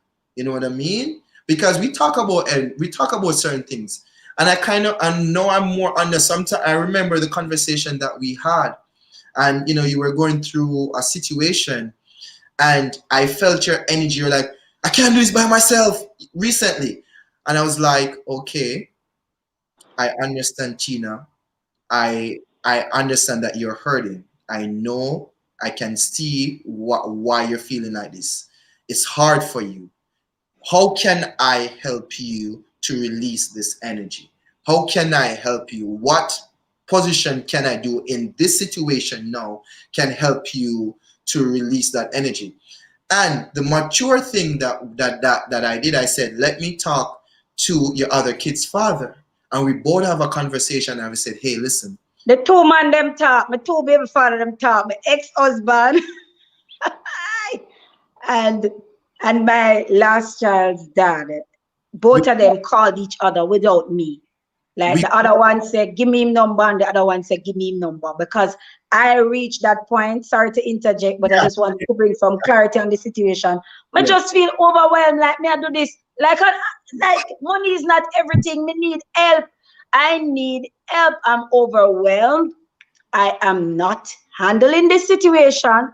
I am telling my kids things that I would not normally say because I am hurting again. You reach that point where you have to be doing everything. My father is not well, yeah, the whole work environment and the whole COVID-19, and it affected me. It really had a toll on me, and going through everything else that I was going through. Persons are saying, Vestina strong. Thank you for that comment, for those comments. Mikhail, you said it. Me know it by now. After our divorce, I got my first tattoo. It is right here in my back, and it is the Chinese symbol for strength. Because at that point, I knew that anything else I go through in life, I got to be baby. Like duck, water pan, duck back, it a go run off. Because that process was so intense and deep that yeah, I knew that anything else I face in life, I would overcome. And that's my mentality. So even though you're feeling the pressure, and I felt the pressure, and I called you because me and you have that relationship where I can talk to Mikhail. Mikhail now got jump down my throat and try to tell me something, allowed to feel this way or not say anything and just make me talk. No. Mikhail is mature to the point where he will say, okay, how can I help you? And he will make a solution. And I appreciate that. I appreciate that, Mikhail. I appreciate you doing that for me because it helped me to navigate the feelings that I was going through at the time and to come to a better place to right now. yeah, So thank you very much. yeah. So we I call her other baby father. We had a discussion. And it was very mature. I think at that moment, I know that I'm at a place in my life right now that's mature. It's because you like percentage wise, it's rare for this structure to happen, to have a conversation to see how can we help the mother of our child. Like we both on the phone for almost an hour and we were like bouncing ideas. Like we literally was bouncing ideas and said, okay, this is what I can do, this is what you can do. So how can we, like, because she's feeling this way, because she expressed to me. So we say, all right then, let's follow up on the next conversation. And that's what we were doing. So we were able to like come to like a solution, because I know it was a built up, and that's how I start to process things now. Every time when you reach to that point, I was like, wow, our cup is overflowing. We have to figure certain things out now, because you're not this type of person that will jump up out of the blues just to cuss. Or you always, when I keep asking you, I was like, how are you? Like, you know what? I'm okay, by the grace of God. You're always thinking positive. You're always, so when I hear you, when I ask you, how are you? And you're like, me not all right, I was like, all right, something is, she's hurting. Okay, let me just let her express herself, and even interject. I said, let me hear you express yourself. And that's one of the reasons why, we reach a point where, and that's how, no, like I said, that's one of the point where we reach a point where when you express something, I know how to respond to it. And I think that's where the consistency is. We have to start knowing what is happening and stop take everything in that moment as emotion. Don't hear the emotion just to respond or have an impulse to that, but hear the emotion to understand and feel first, and find and see what causes that. Because oftentimes we as people, we hear the emotion first, and then our impulse start to react to that. So that doesn't help the situation. It helps it to, like a volcano. It adds to it. It adds to it, and then it starts to overflow. So we have to, especially when it comes to a situation like this, when a woman is expressing themselves, it's coming from somewhere. Especially if it's a single mother, it's coming from somewhere. We as man has to find the way and how to understand that that's the emotion. Yes, sometimes it may hurt because we're not perfect. We have feelings. So it's very quick to respond to that. But at the same time, and the same thing vice versa, we have to come just, and this is where it goes back to composition of emotion. Understand what is happening, understand the reason behind of it, and see where, because I've realized when I did that, you were calm. You were calm after. You're like, I appreciate it, because that conversation could have gone somewhere else. I could like, you're making, you know what, this is too much for me, I don't want to deal with this, and it blows up, right? So yeah, we have questions. So I don't know if there's anything. Yeah.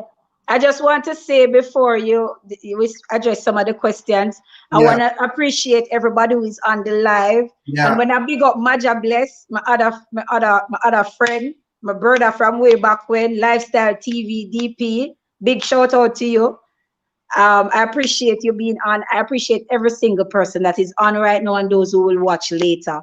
Big up on yourself. You never have to watch. So thank you for staying with us. We're wrapping up in the next 10 minutes, and we're yeah, gonna address some of the questions that we are seeing.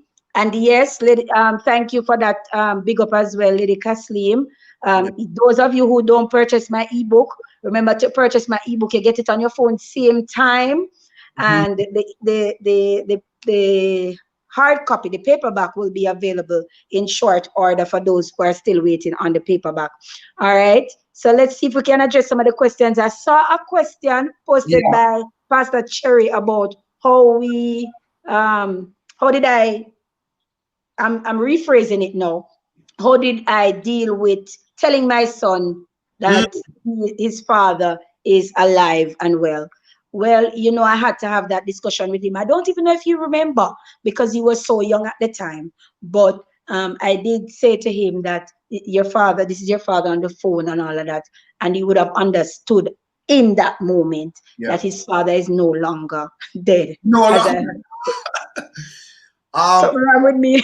just to add to that question, I think for me, I remember MJ came here, and I don't know if I remember telling you this, but I remember when MJ came here, and we had a very emotional conversation. I remember saying to him that I apologized for what is happening, and I take some responsibility as a man. And I also saying to him that if you, we both cried together, and I think this is where the bond really shifted with me and him, because I remember saying to him that, I know you're growing up and you see what is happening, and I take certain responsibilities. I am not perfect as your dad, and I will try my best to be in your life.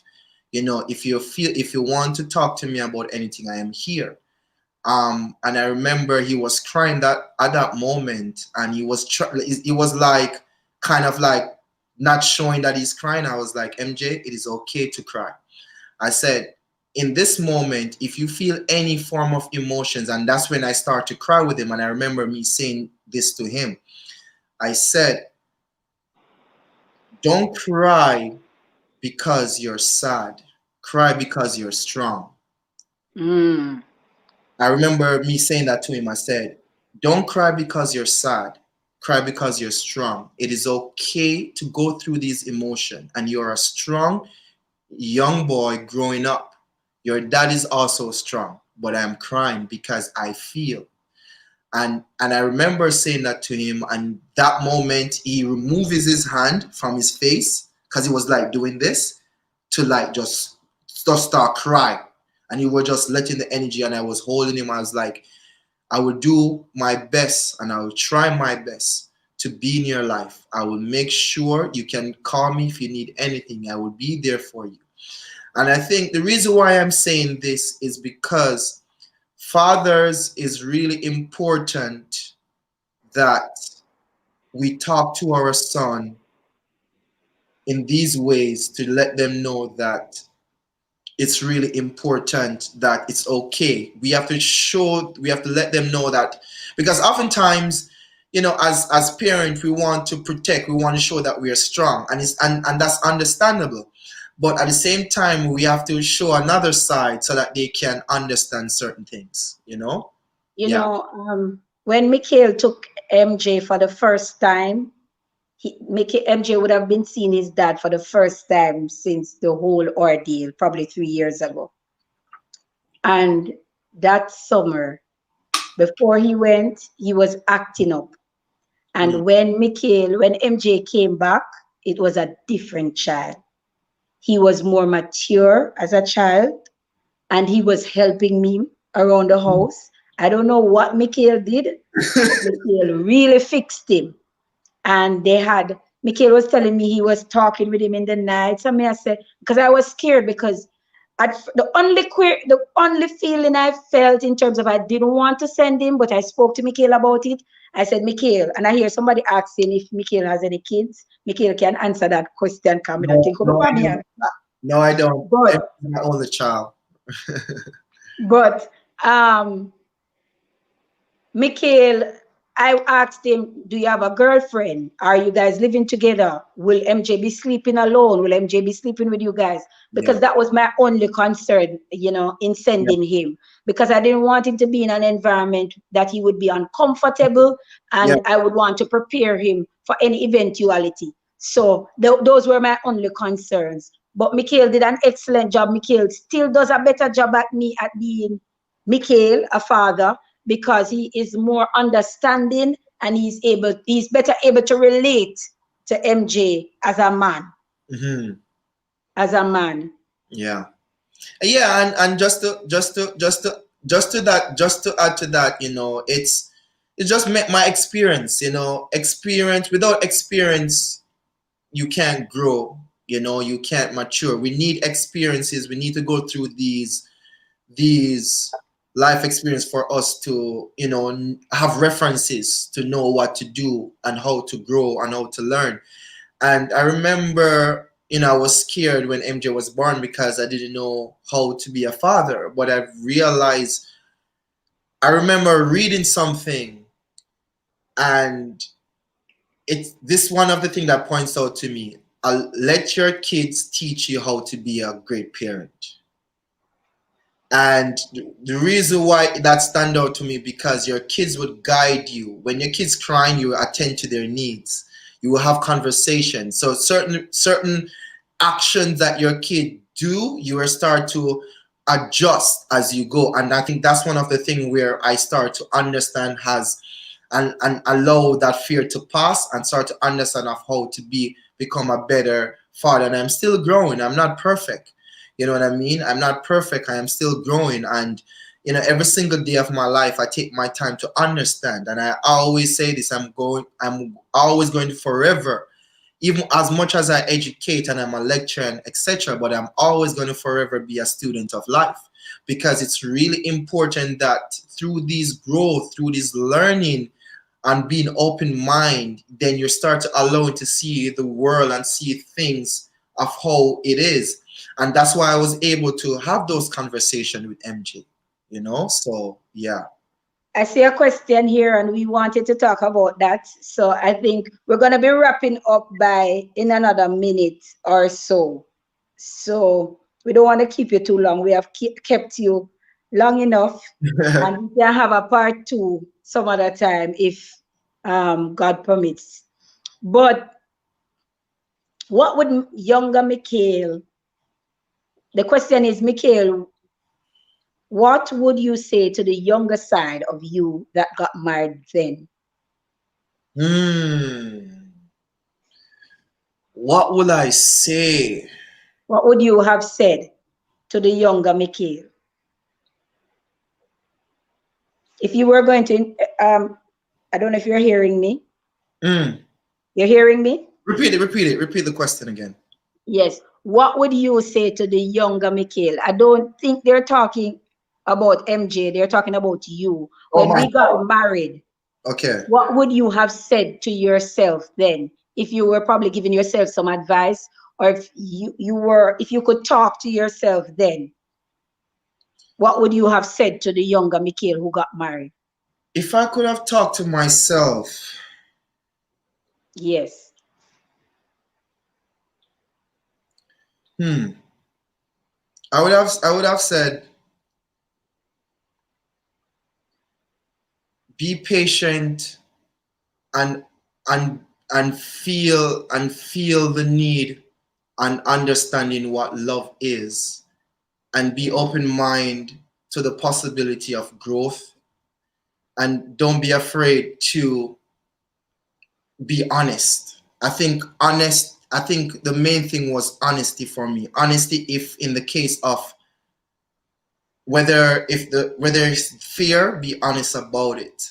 Whether it is love, be honest about it. Because I think for me, it's all come down to honesty in terms of how I was feeling.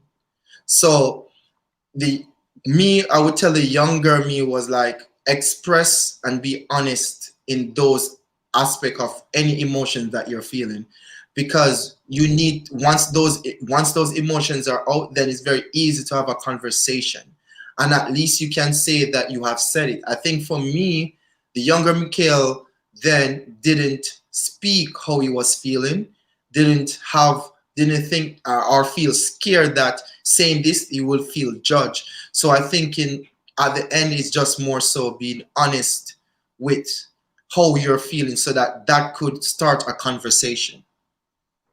So for Yeah. me, I would say to the younger Vestina, keep by your mouth. Because my mouth hot. It was Mm, very hot in that marriage. I remember I would have said things to Mikhail that were just, it was hurtful because I was hurting yeah. because of him not being involved, you know. And so I would have told myself, temper your mouth when you're talking to your husband. And I would have also said to younger Vestina, it will be okay. Mm, It will be okay, Vestina. You will get through this. yeah. This too will pass. It is not the end of the world. And have some patience. Mm, have some more patience. yeah. I would have said to younger Vestina, I knew you used it as I used it as a coping mechanism, to deal with it. I said that you were dead. I would have not said that. I would have encouraged Vestina not to say that to your son, even though he's a kid and he probably don't even understand or he don't remember. But you never know what you may have left in a child's Yeah. memory, So, I'm happy that you were able to have that conversation with him, that heart to heart time with him. Yeah. I also see another question, and this is the final one we're going to take. Where is it? There's a question about Mikhail. Have you got any regrets not communicating with Vestina before filing that divorce? I've Well, been. Mikhail started to file the divorce, but we finish it. Yeah. Vestina, finish it. Yeah. Would you have Miguel, do you have any regrets not communicating with me before filing divorce? So Mikhail actually filed a divorce and called me when he was at the office to tell me that he's filing the divorce, what's my address, this, that he's sending it to me. And I'm like, what? Me not sign nothing. But do you have any regrets not saying something to me before you went to file that divorce? Regrets. We have to. What is the? That's a thing for me. Like regrets. Regrets is. I wouldn't say regret because I think through those moments has allowed us to have these type of conversation. But I think I could have done things a little bit better. I think regrets in that context is really hard. Mikhail, you could have done things much better. Yeah, but I don't regret. That's what me I say. I don't regret. Me say I could have do things much better, but it's not so much regret of that. So but yeah, I could have like I said, it all goes back to the younger Mikhail, right? The younger Mikhail, be honest, communicate, because through honesty we'll have that communication. So when I mean the younger Mikhail, to be honest in all facets. So if I'm feeling these emotions about divorce and all these different things, I would be like, hey Vestina, this is how I'm feeling, this is what I'm thinking. So yeah, I wouldn't make any. That would be the advice that I would have given. So when I say honesty, it's all generalized in all aspect of communication. Yeah. Yes, yes, yes, Come on, yes. tear my tongue. Hey, Yeah. yes. So we want to thank you all for joining this Yes. conversation with us tonight. Here, people are saying we forgot till 10 o'clock. All right, Wow. ask one question if you know why we got till 10 o'clock. We Yeah. don't know easier. When The people must say them love this, Mikhail. Them can't believe so we are come off. All right, give me two more questions. That will probably take us up till 10. But that's okay with you, Mikhail? that's good, man. My time different. It's like Oh seven. yes, Mikhail is in Vancouver, people, so he's like 3 hours behind us. Yeah. So I'm good. If people attention span are asking for it, then I'm fine. I'm fine with having more conversation.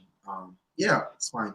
So yeah, just ask your question, like, and I think any curiosity is because, and like I said, these are just our opinion. It's not everything will work, but I feel as if like having these conversation can give you some form of advice and some form of references that you can really reflect on, because it's hard, it's really challenging, to be married, have a kid, and divorce, and during that process. Because yeah, so if you all have any question in terms of what you would like to hear. Yeah. Would I oh, I guess there's the person is saying a lot of persons are commenting us on our transparency, our openness, our Yeah. flaws, our advice, everything. They're commenting, they're saying they're looking for talk shows and all of that. You should. They learned a lot and they appreciate what we have done because Yeah. not many persons would have done what we would have done. You see, you're a dancer, I'm a dramatist. So we are in the performance. We hide nothing. We share our feelings Yeah. and we are at this place because of maturity and under the grace of God could afford us this opportunity to be on this platform tonight. So we just want to give our praises to the Most High because He would have brought us through this process so that we can now, open up Yeah. and share our experience. Because, like you said, we need to change the narrative.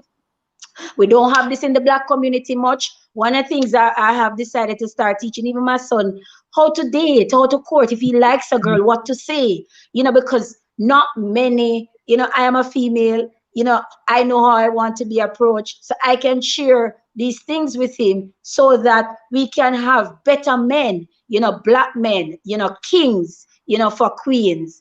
And that is why this discussion is important. This discussion is so important because many persons are silently hurting in marriages. Many persons are on the brink of divorce. And probably just listening to this, they can say, oh, some persons are hurting and they might say, if them reach that point here, there is hope for me. Yeah. There is hope for persons who you might not reach a place where me and Mikhail where we are at now. But we never get here overnight. Mikhail telling us, let me tell him some things and him do me some holy drama too. You understand? We didn't get here overnight. And somebody is saying if we would consider dating again. Mikhail, probably that question is for you. Why? For me. Uh, Them no, just in our business. no Because some comment. people don't believe so we are just friends. No comment. Cause it.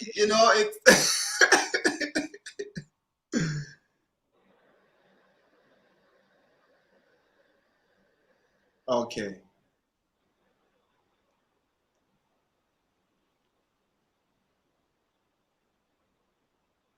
Are you hearing me, Mikhail? I'm here. I'm here. I'm listening. I'm just Okay, guys. You're processing. processing what? I don't know if you answer the question. If you should get married again, Oh, what would you do different? Would you consider getting back together? We have no answer to that question right now. yeah. At one point I had said, I would never go back to Mikhail. That was when I was hurting. To be honest, I was saying I would never go back. Even I have a family member who had said to me, my aunt said to me, if I want to go back, I'm saying me, nope. Yeah. And then I heard this thing where them said, dog, no go back to them vomit, and that me use. Anytime nobody asks me, me said, dog, no go back to them vomit. Mm. But then I had a change of heart when I, enter back Christendom. I said, if it is God's will, I would. So I'm Yeah. not gonna ever say never, because they say also you must never say never, because you never know. Yeah. But at this point right now, Mikhail and I are in two different worlds. Yeah. We just know that we have to make this thing work for our son, and we feel good about communicating with each other. Yeah. We feel positive about how we can communicate with each other now, as opposed to back then when we were Because going through all of that. we're just getting to that point where we can have this discussion and talk. So thinking about going back together has never been that, because we're here now thinking about our child and making sure that we can communicate and make sure that MJ is good. So yeah. Mikhail, are you still in love with this beautiful lady and Vestina, or you feel? I will always love Vestina And because I will always love Mikhail. Mikhail is the father of my yeah, firstborn son. it Mikhail is it's my first husband. We were in a relationship. I will always love Mikhail. the love for Vestina will always be there, because like she just said, we share a child together, we share history. So I'm not going to deny that, you know what I mean? So it will always be there, the respect, the appreciation. And it's because of love that allows us to be here. If we have hate, if we have any hateful feeling, then this wouldn't be a space.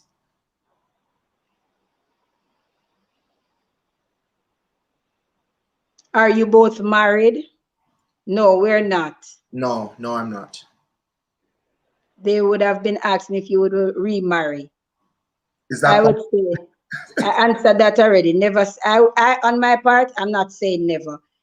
I'm not saying never because we yeah. are in two different worlds now, but we never know what might happen down the Yeah, road. I never think. You're right. I never think that far in terms of like you said, never say never. I think for me, it's like I want to make sure that MJ is good. I want to make sure that we are still good and we still can communicate.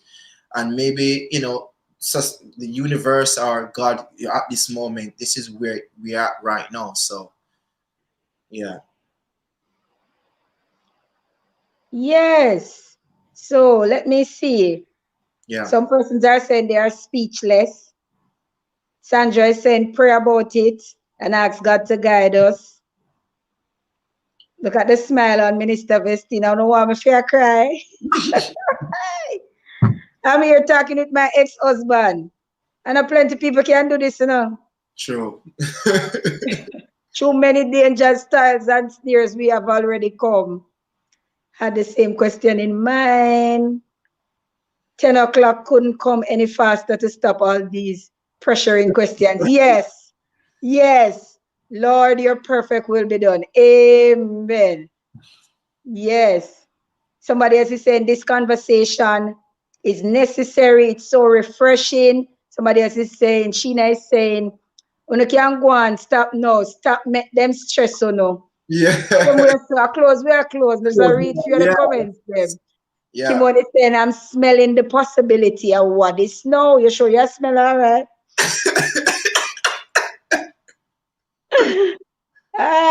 Shan is saying, I feel the love. Pastor Cherry said, Vestina, that's why I love you. You are real. You don't know nowhere else. That's how I am. Yeah. Real. Same way, tell you the truth in love. Lady Kimoni said, Lady Sheens, you know how the thing go. They're looking forward to part two. Persons are looking forward to part two. Zap King is saying, Vestina and Mikhail, in life, we have to have a test for the testimony. Sometimes separation can make us Stronger. stronger, and I believe you both will find that spark. Cherry saying, Let's God will be done. Thank you for sharing. I'm proud of you both, was said by Jamil. Yeah. It's about a your prayer changes things. Can say telling. All right, it's a lot of comments. How can I see a review? So if you're just joining, and you want to see a review of this broadcast, you can just click on my YouTube channel and you can see a rebroadcast. If you're on now, I'm going to ask you to support me by just subscribing to my channel. You can just click the link down below that says subscribe and bring up my numbers for my subscription. God bless you for doing it. And for those who are just joining, again, if you want to see the rebroadcast, it will be on my channel. All you have to do is click the link when we're finished at any time and watch the rebroadcast. So, guys, want to thank you so much. Want to thank you so much for joining, for staying with us for 2 hours. Yeah. That's a long time, but we had Yeah. a very Conversation. meaningful discussion. Yeah. And I am just going to thank you, Kathleen. Thank you so much for reminding me about my book, Coping Through a Crisis. For those of you who have not bought the ebook, buy it now. It's only $9.99. Go to Amazon, click on it, and just look for Coping Through a Crisis, Vestina Oates. Click the Support. play now. You Support. will get it straight on your phone or whichever Kindle device. Or if you don't have Kindle, you can download the app or you can just download it and it will automatically direct you to how to use it. You will have it on your phone. You can have it anytime. And God bless you for buying and supporting what I am doing. I want to thank you, Mikhail, so much for being on with me tonight. Yeah. Thank you for your openness. Thank you for your willingness. Thank Yeah. you for expressing yourself so other men can see another man expressing, and Yeah. other men and women also can be inspired by both of us tonight. Want Yeah. to thank God for internet connection. Want to thank God for everybody who joined and everybody who will join later and watch the rebroadcast. Thank you so much. I will let Mikhail have the last word and then we will be out. Yeah. All right. I just want to thank everyone for joining. It was really a pleasure for you guys to join in. Vestina, it's been good. This has been really. This shows growth. This shows love. This shows positivity. This is what we need more in our communities. This is what we need more in our homes. Teaching our kids, educating our kids, not just in schoolwork but life, about relationship. Having those open conversations. So I just want to say thank you. By the grace of God, bless everyone, stay safe.